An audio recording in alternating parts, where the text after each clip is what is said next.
Thursday update from the 2023 Monster Energy AMA Amateur National Motocross Championship here at Loretta Lynn's Ranch. What a day it was. It started off with the 250B limited class where Jeremy Fappani holeshot and pretty much kind of pulled away from there. We had a little bit of rain overnight, so he was dealing with a little bit of muddy conditions in the morning, but it was nothing like what we were about to see. Liam Alof ended up charging up behind him and finishing second in that moto, so it was a good moto to start the day, and then everything changed. The rain clouds moved in. It was really dark here. It was still in the morning time, so you saw a lot of lights.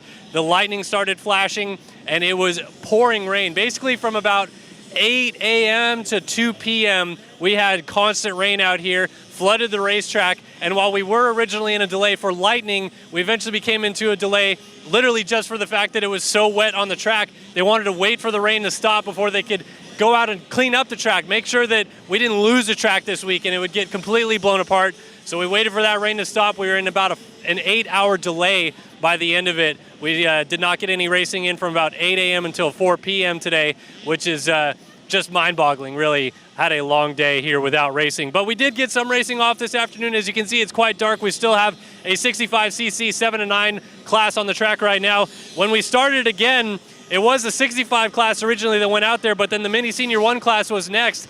Vincent Wey got to the corner first and then fell in the first corner. He slid kind of all the way through the first turn and crashed and then ended up at the very back of the field. So he was left to charge all the way forward. Dakota Baker, who I believe finished 15th in the first moto in that class, won the second moto, so scores are all over the place. Cole Blecka with 3-5 scores leads going into the final race in that class. 250B was maybe the marquee race of the day.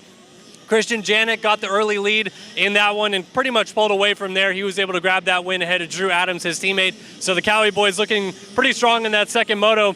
And actually Adams leads going into the final moto with 2-2 scores versus Janik 6-1. So that'll be a fun one to watch here in the next few days. Supermini 1 was maybe the last big class of the day. Deacon Denno finally able to get a breakthrough win. That's his first win of the week here at the ranch. And now is actually sitting in a pretty good position in the Supermini 1 division going into the final race. Landon Gordon was second behind him, and Seth Dennis, who won our first moto, didn't get the best of starts in that class, had to charge his way forward. We think he maybe had a fall in the back at one point, would end up in fourth in that class. So scores a little bit kind of mixed up in that Super Mini division, but that's kind of it from the ranch today. There wasn't a whole lot of racing, like I said. This track is still pretty ripped up. They're going to work on it already while these 65s are still out here grinding away, and the sun has just about set on the day here. We're going to rush through motos tomorrow on Friday. We're still going to do the 15-minute moto format for pretty much every class except those Pro Sport divisions going out. We had no Pro Sport action today, so we're going to rush through quite a bit of the schedule tomorrow